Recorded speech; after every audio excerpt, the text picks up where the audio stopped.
Halo, selamat datang kembali. Pada video kali ini kita akan membahas terkait dengan event driven programming. Video ini dibuat oleh saya sendiri, Rilo Purnawan, mahasiswa Magister Ilmu Komputer angkatan 2024 dari Universitas Esa Unggul. Dan video ini adalah salah satu tugas dalam topik dalam pemrograman. Nah, kita membahas tentang event driven programming, dan di sini ada beberapa paradigma pemrograman. Salah satunya di sini adalah event driven programming. Ada juga yang menganggap bahwa event driven programming ini adalah salah satu paradigma dalam pemrograman, tapi ada juga yang menganggap bahwa event driven programming atau ADP ini hanyalah tambahan dari sebuah paradigma. Karena ada yang menganggap event driven programming ini adalah sebuah style pemrograman, bukan sebuah paradigma. Nanti akan kita jelaskan lebih lanjut terkait apa sih sebenarnya event driven programming. Event driven programming atau EDP adalah paradigma yang berfokus pada peristiwa atau event sebagai pemicu eksekusi program. Program dirancang untuk merespon peristiwa yang terjadi seperti klik tombol, input dari pengguna, atau pesan dari sistem eksternal. Alih-alih menjalankan kode secara berurutan, program menunggu sampai ada peristiwa yang terjadi, lalu mengeksekusi fungsi atau metode yang terkait dengan peristiwa tersebut. Jadi EDP ini tidak dijalankan secara line by line, secara berurutan, tapi ini akan dijalankan ketika ada sebuah event. Konsep utama dari event driven programming adalah yang pertama, event atau suatu kejadian yang terjadi dalam sebuah sistem, seperti klik tombol, input dari keyboard, pesan dari network atau jaringan, atau adanya perubahan data. Yang kedua adalah event handler. Event handler adalah fungsi atau metode yang ditulis untuk merespon peristiwa tertentu atau untuk merespon event-event tertentu. Yang ketiga adalah event loop. Event loop adalah mekanisme yang terus berjalan, menunggu dan memeriksa apakah ada peristiwa yang terjadi. Jika ada peristiwa atau event yang terjadi, event handler yang sesuai akan dipanggil. Yang keempat adalah callback. Callback adalah fungsi yang diberikan sebagai argumen ke fungsi yang lain dan dipanggil ketika peristiwa atau event terjadi. Callback sering digunakan sebagai event handler. Yang kelima adalah asynchronous programming, di mana operasi yang memakan waktu tidak menghambat eksekusi program lainnya, jadi berjalan masing-masing. Event driven programming memiliki beberapa yang kelebihan. Yang pertama adalah responsif dan interaktif. Jadi aplikasi menjadi lebih responsif terhadap input pengguna dan memungkinkan interaksi yang lebih baik. EDP ini cocok digunakan untuk aplikasi GUI, server web, dan aplikasi real time. Yang kedua, terkait dengan efisiensi, EDP dapat menghindari blocking atau terhambatnya operasi, terutama saat penggunaan asynchronous programming. Dapat juga meningkatkan performa dalam aplikasi yang memiliki banyak event atau permintaan secara bersamaan. Yang ketiga adalah fleksibilitas, yaitu mudah menambahkan event handler baru tanpa mengubah logika utama program. EDP dapat digunakan dalam berbagai aplikasi, termasuk desktop, web, dan IoT. EDP juga memiliki beberapa kekurangan yang perlu diantisipasi ketika membangun sebuah aplikasi dengan paradigma EDP ini.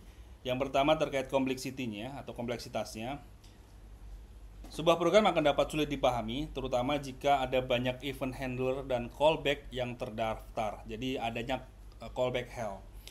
Kemudian sulit melakukan debugging karena alur eksekusi tergantung pada peristiwa atau pada event yang mungkin tidak terjadi secara berurutan. Kemudian kekurangan yang kedua terkait dengan managing state-nya. Jadi mengelola state program bisa menjadi sangat rumit apabila jika state berubah berdasarkan beberapa peristiwa yang berbeda.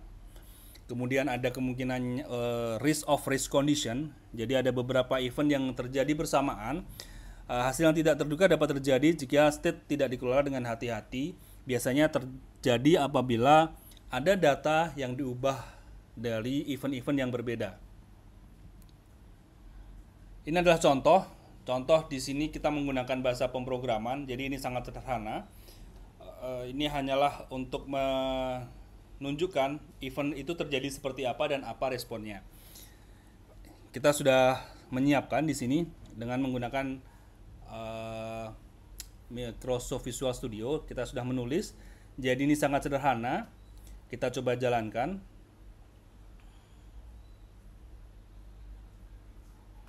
Nah, ini sudah berjalan. Jadi ini adalah aplikasi sederhana, hanya menunggu respon dari klik. Apabila tidak ada peristiwa apapun, dalam hal ini adalah melakukan klik terhadap tombol ini, maka aplikasi akan diam saja, tidak ada respon apa-apa. Akan terjadi sesuatu atau terjadi respon apabila saya mengklik tombol ini. Ketika diklik, dia akan memunculkan notifikasi. Nah, di sini bisa kita lihat ada event untuk klik dari tombol. Jika tidak dilakukan klik atau event, ya dia akan diam saja, tidak ada peristiwa apapun yang terjadi di sini. Nah, bagaimana menghandle event ini? Nah, bisa dilihat di sini. Di sini untuk kita menggunakan swing ya, untuk Java Swing. Ini adalah pendeklarasian kelasnya. Kemudian di sini kita pembuatan frame-nya, kemudian pembuatan tombolnya, kontrol-kontrolnya. Kita membuat sebuah button dengan nama button di sini. Kita atur. Nah, disinilah penambahan action listener. Jadi ini salah satu ciri dari event driven programming, ini adalah adanya event listener, dan di sini langsung dibuat handlernya. Apabila handlernya ada di sini. Apa yang terjadi apabila di sini bisa dilihat add action new, action listener, action perform, action event. Jadi ketika ini adalah apabila tombol diklik, dia akan melakukan hal yang ada di sini. Nah, disinilah penanganan event atau event handlernya. Ini adalah penambahan action listenernya. Kemudian event itu akan dihandle atau akan dijalankan oleh fungsi yang ada di sini. Jadi ketika tombol itu diklik, dia akan menampilkan frame. Kemudian ada di sini juga akan di konsol di sini, di bawah sini dia akan menuliskan teks ini. Ada notifikasi bahwa terjadi event tombol diklik oleh pengguna. Nah, disinilah event driven ini. Jadi ketika tombol ini tidak dilakukan event, tidak terjadi apapun pada tombol, ya sistem ini tidak akan memproses apapun. Ini akan memproses, sistem ini, aplikasi ini akan memproses ketika ada action terhadap tombol tersebut, yaitu mengklik tombol tersebut. Kemudian akan menampilkan notifikasi tombol telah diklik, dan kemudian juga di sini menampilkan teks ke dalam konsol dengan tulisan seperti ini. Kita bisa coba sekali lagi, kita run. Nih, ya ini kalau dibiarkan begini saja tidak akan terjadi apa-apa sampai ada event atau ada kejadian atau ada peristiwa. Apa itu peristiwanya? Yaitu mengklik tombol ini. Ketika diklik akan muncul tombol di sini. Kemudian dia oke. Begitu oke, dia akan menampilkan pesan dalam konsol ini. Nah, demikian penjelasan singkat terkait event driven programming. Terima kasih telah mendengarkan.